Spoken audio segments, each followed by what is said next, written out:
पूर्वी लद्दाख में पैंगोंग झील के पास भारत और चीन में जारी तनाव के बीच थल सेनाध्यक्ष जनरल एमएम नरवणे आज लद्दाख पहुंचे हैं। इस दौरे पर थल सेनाध्यक्ष पैंगोंग झील के दक्षिणी किनारे और अन्य जगहों पर मौजूदा हालात का जायजा लेंगे।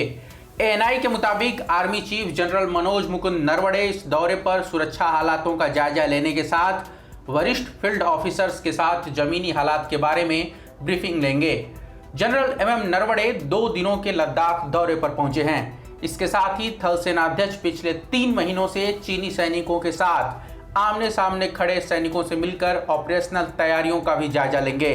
आर्मी चीफ एमएम नरवणे का दौरा उस समय हो रहा है जब पैंगोंग झील के दक्षिणी किनारे पर भारतीय सैनिकों ने चीनियों को खदेड़ते हुए ऊंची चोटियों पर कब्जा कर लिया, जिसके बाद से चीन बिदका हुआ है। गुरुवार को भारत और चीन के अफसरों के बीच मौजूदा सैन्य तनाव सुलझाने के लिए बैठक हो रही है।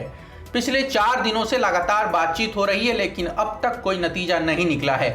बुधवार को चुशुल मोल्डो में भारत और चीन के आर्मी अफसरों के बीच बातचीत हुई। पैंगोंग लेक के दक्षिणी किनारे पर दोनों देशों के सैनिकों के बीच झड़प के बाद सोमवार से ही दोनों देशों के ऑफिसर बात कर रहे हैं। सोमवार को भारतीय सेना की ओर से बताया गया कि 29-30 अगस्त की रात चीनी सैनिकों ने पैंगोंग झील के दक्षिणी किनारे पर भड़काऊ सैन्य संचलन से यथास्थिति को एक तरफा बदलने की कोशिश की, जिसे भारतीय जवानों ने विफल कर दिया। दोनों पक्षों के बीच सोमवार को भी 6 घंटे की बातचीत हुई, लेकिन कोई ठोस निष्कर्ष नहीं निकला। सूत्रों ने बताया कि सीमा विवाद को लेकर पिछले करीब 2.5 महीने से कई दौर की बातचीत के बीच चीनी सैनिकों ने भारतीय क्षेत्र पर कब्जा कर नया मोर्चा खोलने की कोशिश की। चीन की ऐसी हरकतों के कारण भारतीय सेना ने पैंगोंग झील के आसपास सामरिक महत्व की कई ऊंची चोटियों और पूरे क्षेत्र में जवानों की तैनाती बढ़ा रखी है। क्षेत्र में स्पेशल फ्रंटियर फोर्स की एक बटालियन भी तैनात है।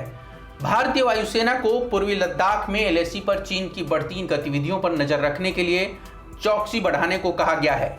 चीन ने पूर्वी लद्दाख से करीब 310 किलोमीटर दूर अपने सामरिक महत्व के होटन एयरबेस पर लंबी दूरी के J-20 लड़ाकू विमानों की तैनाती के साथ ही अन्य साजो सामान जुटा लिए हैं। दूसरी ओर भारत ने भी पिछले 2.5 महीनों के दौरान लद्दाख और एलएसी से लगते अन्य एयरबेस पे सुखोई 30 MKI, जगुआर और मिराज 2000 जैसे लड़ाकू विमानों की तैनाती कर रखी है।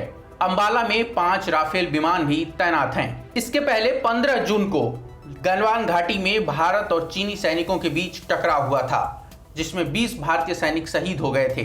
काफी संख्या में चीनी सैनिक भी मारे गए थे, लेकिन चीन ने चुप्पी साधे रखी। एक अमेरिकी इंटेलिजेंस की रिपोर्ट के मुताबिक उस घटना में चीन के 35 से ज्यादा सैनिक मारे गए थे।